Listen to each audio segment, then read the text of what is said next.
Hello, guys, and welcome to Speech Talk. I'm Emily. And I'm Eva. This week, we're going to be talking the world of enteral nutrition. The bonus point question is, what does the PEG acronym stand for? Drum roll. It is percutaneous endoscopic gastrostomy. And I have to use over articulation to get that out. Yeah, and I couldn't spell that if my life depended on it. Yeah, way too many letters. Like my little hangman guy, and hangman would be dead. Fully hanging. You use like one vowel, you get confused. Yeah, well, if you use E, it would show up like 100 times in there. So this week we read the absolutely thrilling paper by Ratnamai Azar et al. Percutaneous endoscopic gastrostomy. Indications, technique, complications, and management. And as far as I'm concerned, this article is like its own 101 course on PEGs. It covers all the steps from considering PEG tube eligibility to post-procedural complications. So, Emily, tell us why we're talking about PEGs today. So, PEGs have become one of the most common alternatives for feeding for people who, for whatever reason, aren't eating orally.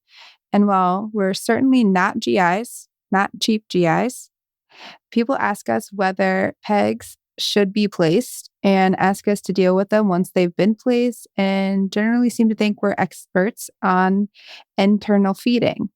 All right. Yeah. So we have to maintain that really fine line between having an opinion and not being qualified to have an opinion, because we don't have that degree.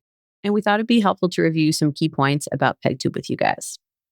So, the article talks about patients who may be appropriate for a tube placement. It's people who have degenerative diseases like ALS, people who have a head injury, et cetera, and if the patient and their family want to pursue that alternative nutrition. Yeah. So what are the main pros of PEGs? They've been shown to really effectively manage weight. So if people aren't eating for whatever reason and they need to maintain their weight, PEG tubes are a really good option. It stimulates the gut, and it doesn't have the same risks that TPN has with administering nutrition through your veins. Also the cost, there's a big cost differential between TPN and PEG tube. But cons, so the biggest being infection and internal organ damage from the tube. When people think about getting a PEG tube placed, a lot of times they're considering it for like a really long period. They're like, my mother can't eat anymore. She has dementia. Why don't we just put in a PEG tube? And PEG tubes are fantastic. Like, all of your systems are working, but say you had a traumatic face injury and you just literally can't get food down. Being able to maintain weight and nutrition by a PEG tube is fantastic while you're rehabilitating. But their lowest infection risk period is short.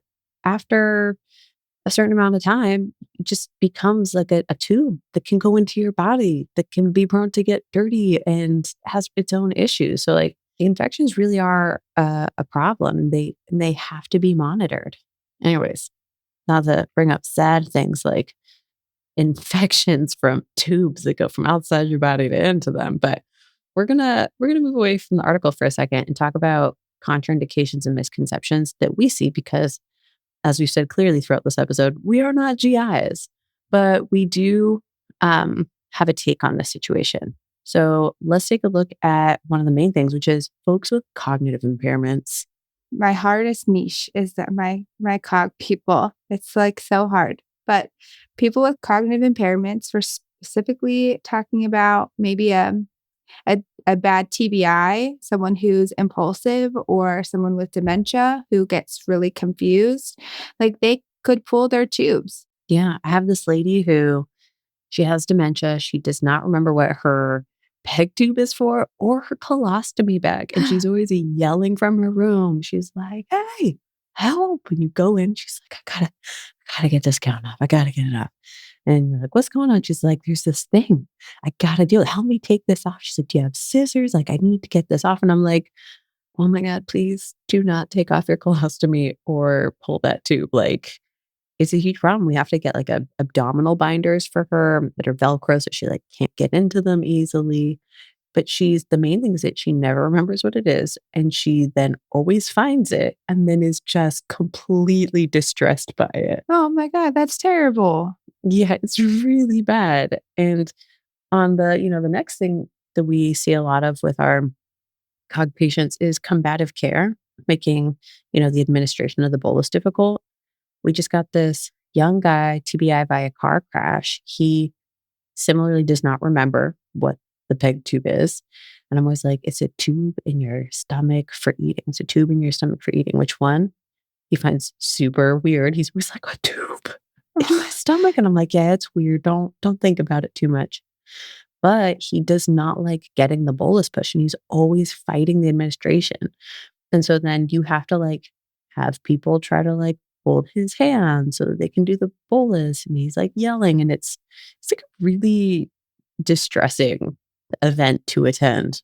If you're like in the room and you're watching like three people try to calm this kid who like cannot remember what's happening to him and why people are like pushing things through a tube into his stomach. It's like, I mean, he is weirdly enough otherwise a really good candidate because he's young and really healthy, but does not change the fact that like it comes with some difficulties for him. Oh man, that's terrible. I wonder, like for him too, like what's the benefit of having a bolus feed versus a continuous feed at night? If it's like traumatic. Yeah, you know what? I'm gonna follow up on that and be like, look, he just does not like the continuous. I think it's because he also has a lot of impulsivity difficulties and he wiggles around at night. So he needs like the supervision to make sure he's getting Yeah. the bolus feed. Yeah. And so when he sees or can feel the tube, he gets agitated. And I wonder if maybe seeing the continuous feed tube would be more of a visual stimulus. But I think it might be something that the family might look to consider if, when he goes home, they find that he's decreased agitation in his own place. Because also, like, being in a sniff is very disarming. Yeah, it is. Moving on from Eva's sad story. Full of sad stories. It's awful. Hashtag healthcare. Having a peg tube doesn't automatically eliminate aspiration. I've had people part of peg tube care is making sure your patients are always elevated at that 45-degree angle so they're not getting reflux GERD and aspirating their stomach contents from the nutritional supplement Stuff. through the peg. We're professionals. So it is important that we're educating patients. Like if you have a patient who is constantly coughing, choking, and aspirating on food and liquid, and they're like, well, why don't we just tube them up? Well, Sally, your problem is not necessarily solved. I love that. Tube them up. I watched a dude potentially aspirating the penetration aspiration line. We don't quite yet know on just a giant chunk of phlegm today at lunch. It was gross. And it's just one of those things where you're like, that just came from his respiratory system. Like, dude's got a cold. It's drip. He's got some postnasal drip. It's building up in his throat. Like, you can have that with a peg. That just because you're not eating doesn't mean stuff isn't going down. Oh yeah, you still got all the same. You still got allergies. Mm. Allergies to environment making boogers. You got stuff still in your throat. Mm. And then another issue is the inhibition of appetite. So for people who are like no longer doing any oral intake, this is not really a concern. But for people who are doing oral intake and we want to be increasing the amount of oral intake, we need to make sure that we're really working with our teams, with dietitians and, family, the CNAs who are like really involved with meal times around, hey, what is what is the optimal feeding schedule via PEG so that we can promote appetite and subsequently oral intake. It kind of like leads us into this next little topic thing with goals. If we're not trying to why are words not coming out? Inhibit their appetite, then we have to make sure that we're giving them as much time to and opportunities to eat as they can, because there's no swallow exercise quite like eating and swallowing. So you said it. There's no swallow exercise like eating. I love that. It literally is. And people with PEG tubes, they can still residually swallow. Like, they're still practicing swallowing their saliva just because they're not eating and drinking, there's still swallowing happening. So they can be strengthening. So we wanna make sure that even if you have someone your your Part B is their caseload's low, got some Part Bs. We're checking out our PEG Yeah. 2 people first because we want them eating and drinking. Yes, and I think so many people think, like, just turning over your Med Bs is, like, really scammy, but I have truly gone through, like, back when I was doing more long-term care, gone through Part B list for PEG tubes, and some of them had gotten flagged in an audit actually, for having indications that there was oral swallowing, but had been on a PEG for a really long time, and I went and I saw them, both the patients, and the first guy could get some puree down. And so we were able to basically get him to pleasure feed for puree, which is great because if you are bedbound on a peg tube and you've been living this way for years, turns out a little chocolate pudding really can brighten the day. And the other guy could eat full meals. Oh And my I was like, gosh. who did anybody know about this? Oh, I hate those And stories. I was just like, "Oh my god, dude, if I had been left in this room and was being given no food orally, not even, like, thin liquids, and it turns out, like, I had been able to eat, but, like, my documentation fell through the cracks," I would just be Oh, so livid. I would be so And so mad. I was just like, "Ugh," yeah, so it really is. Go through those lists of who's on the tube, and just go see what's up. Your caseload is low, go ahead and be like, "You know what? I'm gonna go see if Betsy can sneakily actually get stuff down." Oh, yeah, and with, instrumentals too, because sometimes our people are on PEG tubes because 'cause they're, like, bad aspirators, so they're good they're good bees to pick up. You might irritate your DOR. You'll need an instrumental. They're like, "By the way, I need a fees," and they're like, "No, not a fees. Another We one? could never get those." I That's the know, 3rd right? one this week. I know. We're just the devil for wanting instrumental exams. Okay, but to that kind of general discussion, finding out why people are on a peg tube and what is the criteria for coming off. I think this is kind of a sneakier way that people slip through the cracks, which is that they're on a peg tube. Maybe they're doing some oral nutrition. Um, but what people stopped paying attention to was like portions of meals, weight. And so really making sure you understand why someone's on a peg. It's like, okay, right now they have wounds and we need to make sure they're getting all the nutrition possible in order to help their body heal. You're like, oh, okay, I understand that. When the wounds heal, let's check back in. So maybe not a pickup right now, but when those wounds don't need to be changed 3 times a day, we'll circle back up. And the other one being like, sorry, I just feel like I'm gonna hiccup and I'm trying to swallow it. I really shouldn't fight it. Is weight. I hear a lot of people be like, oh, they're on peg tube for weight. And I look at their weights and I'm like, their weight's pretty stable. They haven't been losing anything. Now that could be because they're on the peg tube, but like find out what's that target weight they're trying to reach. Once they reach it, make sure they're coming off, or weaning at minimum, because as we've been trying to point out, peg tubes are great. They have their role, but they also are not risk free. So we want to reduce possible risk in terms of overall health for our patients. Yeah, and make sure we're having conversations with patients too about how they feel about PEG tubes and being on and being off. I have, um, if we're talking when talking about like degenerative diseases, one like Parkinson's, where we know that they could pretty much be on speech forever, right? They can be doing exercises forever, but they're still going to have degradation. They have a PEG tube, and you do exercises. Now that their swallow's good, but maybe they don't want to get off that. Maybe they like to have that PEG tube for peace of mind. And that's a individual play. That's a really good point, Emily. I feel like I haven't had a lot of peg tube patients who were their own responsible parties or POAs. And so a lot of the kind of advanced cognitive capacity for having a conversation like that, I haven't had a lot of patients that way, but I think that's a really good point that we USAA knows dynamic duos can save the day, like superheroes and sidekicks, or auto and home insurance. With USAA, you can bundle your auto and home and save up to 10%. Visit USAA.com/bundle. Bundle savings are off total premium, not available in all states or in all situations. To qualify, auto policy must be active prior to property policy issue, subject to change. Restrictions apply. Membership eligibility and product restrictions apply and are subject to change. USAA means United Services Automobile Association and its affiliates, San Antonio, Texas. Switch to Verizon Business and get more from your internet without paying more for your internet. Get LTE Business Internet starting at $39 a month when paired with select business mobile plans. That's unlimited data, and with it, unlimited possibilities. Start saving today with Verizon Business, ranked #1 in small business internet customer satisfaction by J.D. Power. Starting price for 25 megabits per second LTE internet plan with smartphone plan savings, plus taxes, fees, and economic adjustment charge. Terms apply. For J.D. Power 2024 award information, visit jdpower.com/awards. In my experience, it's mostly been conversations with families, and they're like, Nana's not eating.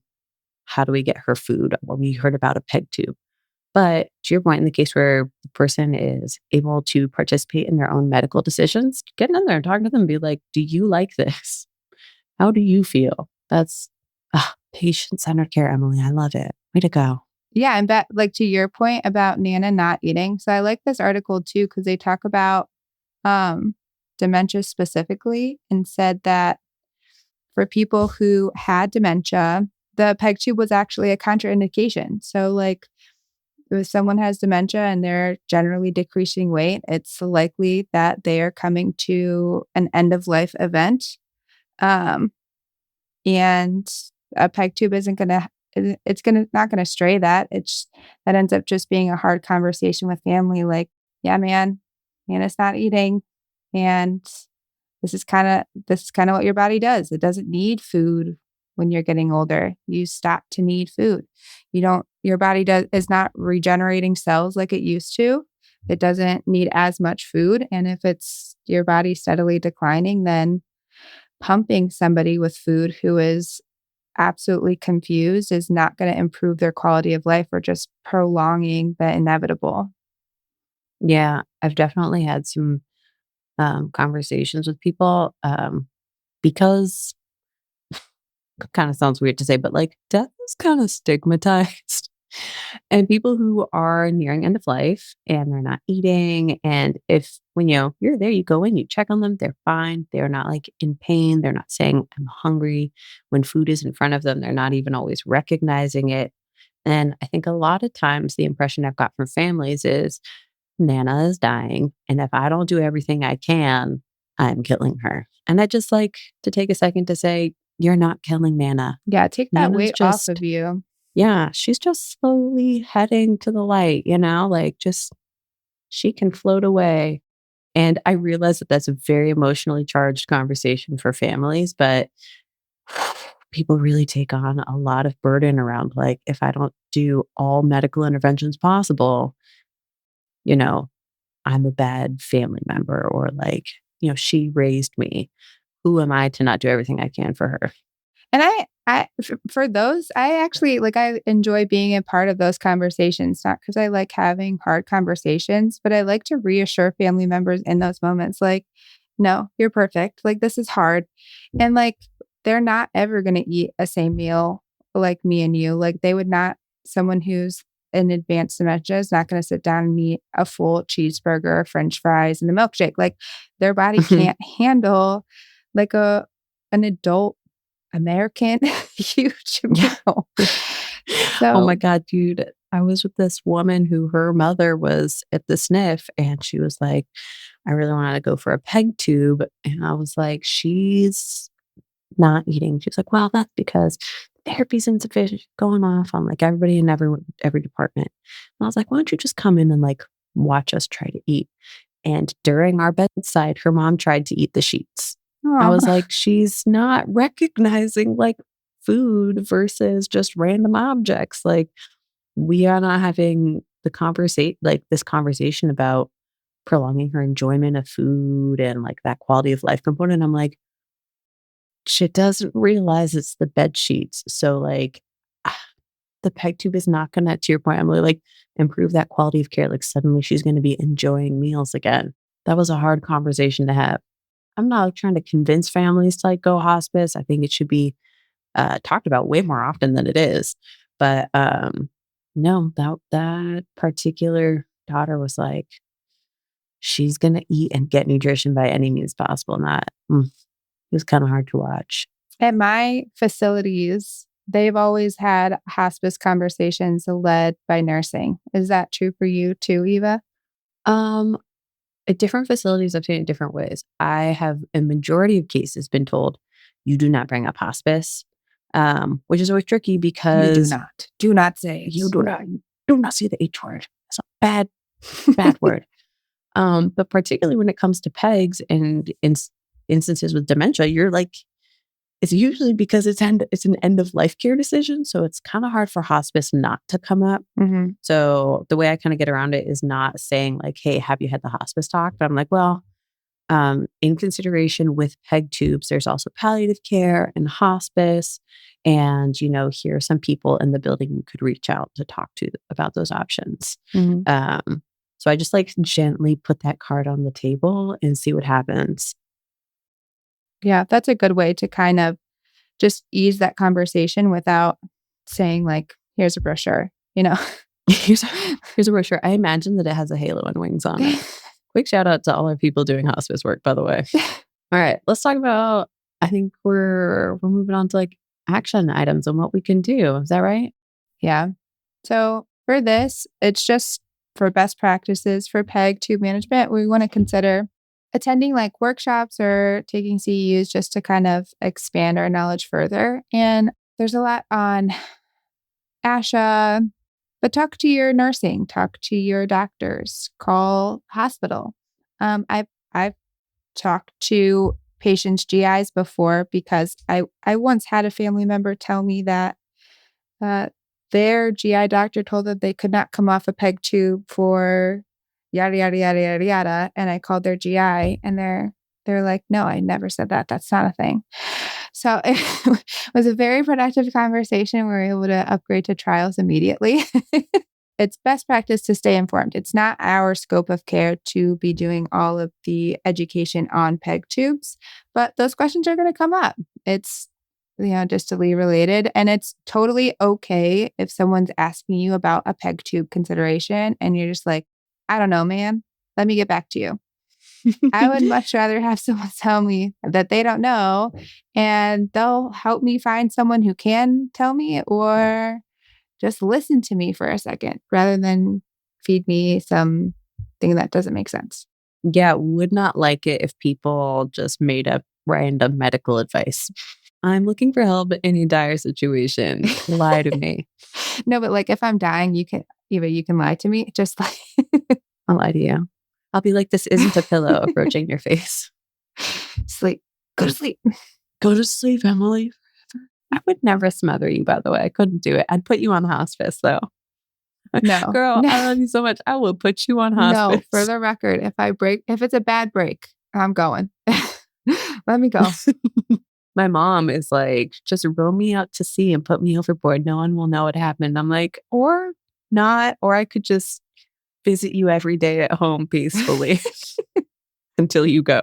Anyways, thanks for joining us this week. As always, we may do a little in-service. This one was to help provide some educational considerations on PEG tubes based on the article. Leave us some comments. Let us know what you think. We want to know all your unfiltered opinions about the podcast, the topic, and what you want to hear next. Do you have any issues at your placement that you want to workshop? Do you need some research for us to go over? Send us things. Yeah, are there weird practices you want to know about that you're seeing at work? Are there questions you have? We are happy to do the research for you. Yeah, happy to do it. Until next time, thanks for joining us, everybody. Thanks. You've been listening to Speech Talk. Thank you, everyone, for coming to listen to our research book club. Until next time, keep learning and leading with research.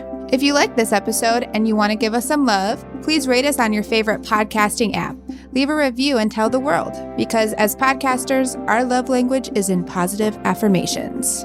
If you have a research topic you want us to cover, or you have episode comments, clinical experience you want to share, or just want to send us some love letters, send us an email at hello@speechtalkpod.com. If you want even more Speech Talk content, check out our website at speechtalkpod.com, where you can find all of our resources we made for you, copies of articles covered, and Eva's blog following these topics and more. We're your hosts, Eva Johnson and Emily Brady. Our editor and engineer is Andrew Sims. Our music is by Omar Ben-Zvi. Our executive producers are Aaron Corney, Rob Goldman, and Shanti Brook. To learn about Speech Talk's program disclaimer and ethics policy, verification and licensing terms, and HIPAA release terms, you can go to speechtalkpod.com/disclaimers. Speech Talk is a proud member of the Human Content Podcast Network.